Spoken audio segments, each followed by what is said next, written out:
Good morning mga kajak. Medyo malayo-layo pinanggalingan natin at nandito tayo malayo-layo sa Kapas Tarlac. So ito yung ating gagawin. EcoSport. Ibababa po natin yung kanyang transmission dahil po ayaw na umabante, ayaw matras, no. Check po natin yung kanyang transmission mga kajak. Muna natin mabubot dito sa harap. Tapos mamaya sa ilalim na tayo mga kajak. Yeah. So, eto na mga kajak, naalis na natin yung oil pan para maalis natin yung sa may flywheel, yung mga tornilyo dyan. Diyan ako nagtatanggal sa oil pan kasi nga mas madali dyan magtanggal at magbalik, no? Kaysa dun sa starter. Sa starter kasi nako, napakasikip dun. Tsaka pagka nalaglagan ka ng tornilyo, nako, may problema, baka bukahin mo uli yan. So, yan mga kajak, no? Alisin natin yan, yung nakakabit sa flywheel. Connected yan sa tinatawag na transmission ng EcoSport natin. So, baklasin pa natin mga kajak at subaybayan nyo para makita nyo kung bakit ayaw matras at umabante. So, ito na mga kajak. Doon sa tinatawag na bell housing, doon sa may flywheel, ay may nakuha akong isang tornilyong sobra, no? Pero, ito mga kajak ko, nung pagbaklas ko ng oil pan, ayan, nalaglag yan, tsaka yung mga bulitas. So, medyo meron na tayong hint kung ano ang problema ng transmission ni sir. Kung bakit ayaw matras, ayaw umabante. So, check pa natin. Ito nga mga kajakat. Kailangan pagka alis natin, bago natin alisin yung, syempre yung transmission, alisin natin yung mga shaft. Magkabila. Alisin natin yung kabila. Ito na lang sa kabila. Tapos mamaya mabababa na natin yung transmission. Check natin kung anong nangyari, ba't may mga bulitas na nalaglag. Nababa na natin mga kajak. So check natin yung transmission. Tanggalin mo na bro.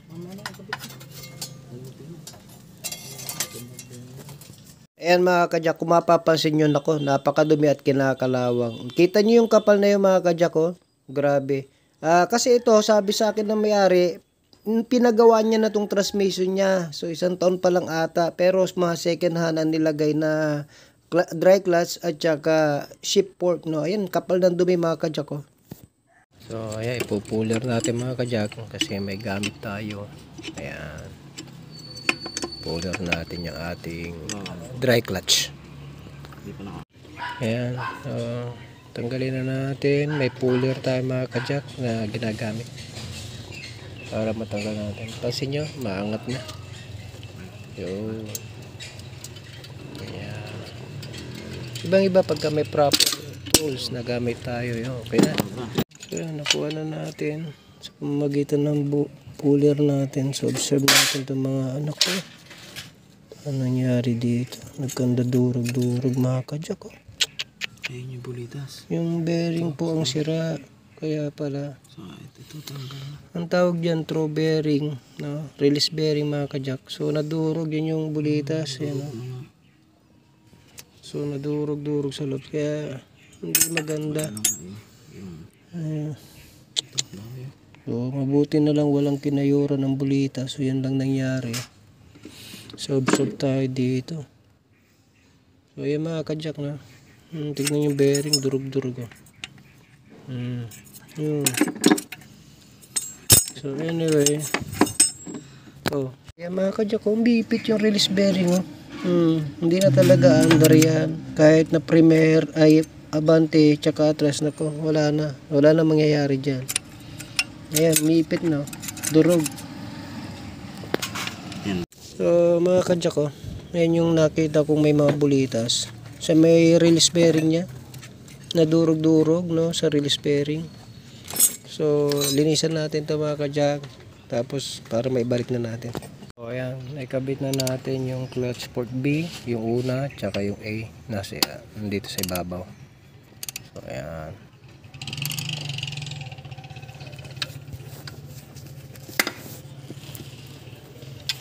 Thank you.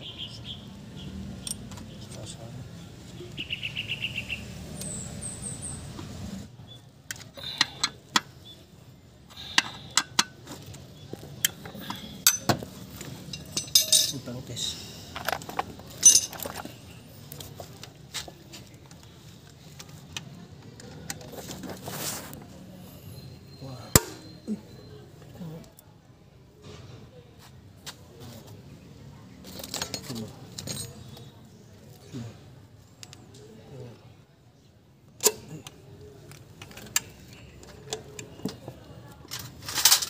Maiksi ito. May mas mahaba pa ba? Extension pa sir. Pwedeng lagyan ng extension. Kumawag ka niya. 2, 3, 4. Kunin mo yung ano, yung sa kanya daw, nasa likod ng kotse.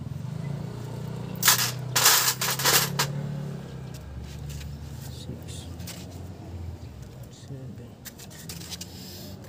8.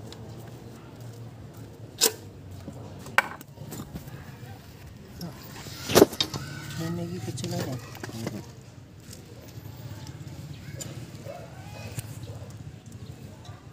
So ito mga kajak, naipasok na natin lahat yung clutch fork, tsaka yung mga release bearing. So hindi ko na naipakita yung release bearing, pero naipasok na natin. Puro brand new lahat yan. Brand new yung ating tinatawag na shift fork. Brand new din itong tinatawag na dry clutch, no? Kasi yung dati nilagay daw mga second hand. So anyway mga kajak, ayan yung mga luma, yung pinaglumaan yan. Ayan, pati yung dry clutch, no? So, check na natin mamaya at ilagay na natin. So, ito na mga kajak, ginabi na kami, no? At talagang tinapos natin kasi malayo, no? Ito, start na natin mga kajak kung magwa one click na siya. Naibalik na natin lahat. I-test natin kung under na ba siya at atras na rin. Ayan. Ito na. So, pa-startin natin mga kajak, ha? Ayan. Ayan natin. Start ka na!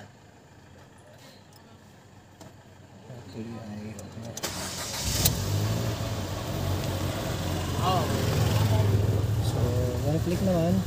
Ito mga kajak, i-abanti na natin. So, nakita ko may check engine, may misfire. Yung number 1 ay hindi gumagana doon sa may spark plug niya. So, palitin na ang mga spark plug din nito.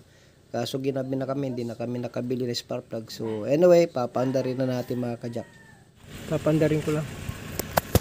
Ito lang mababangga. Atras lang po. Atras. Atras po muna.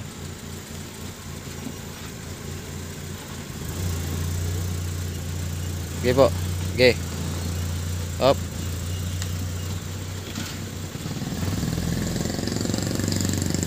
So ito mga kajak, niro-road test natin, inatras sa banti muna natin, tapos pinatakbo din natin na medyo malayo dito sa loob ng subdivision nila. So far okay naman na. Ang problema lang yung isang spark plug, kaya medyo palyado yung under ng makina. Kaya recommendation natin, no, kay sir na palitan na lang yung tinatawag na spark plug. At kung may budget, 4 na spark plug. Di ko alam kung kailan siya nagpalit kasi, no. Tapos ayan medyo okay naman na siya mga kajak, wala na siya problema, maandar na at umaabanti at smooth naman na. So ito, iniikot-ikot lang natin para sa ganun makita pa natin kung ano yung problema. So far naibalik naman natin ng maayos, napalitan natin ng bagong shift fork, bagong dry clutch. So medyo may kamahalan yung mga original niya mga kajak, ang nilagay lang naman natin ay replacement, no. So anyway, para at least magamit din ni sir, kung hindi ko alam kung ilan taon itatagal niyan. Pero syempre, kung may budget tayo, nako, gastusan din natin, kaso napakamahal, no. Ang budget niya sa dry clutch at saka sa port shift, kung set lang bibili nyo, aabot kayo ng mga almost 60,000. Kaya ang single lang talaga dyan mga kajak, minsan maabot ng 80,000, no. Kasi mahal talaga yan, yung parts ng EcoSport, yung kanyang dry clutch, tsaka yung kanyang shift fork. Usually dyan lang naman nasisira mga kajak yan. Okay, so salamat mga kajak. Ito na mga kajak, at nag-scan na rin tayo, nakita natin yung mga history niya, dinilit na natin. So pag upon deleting ay hindi naman na siya bumalik. So yung history lang niya.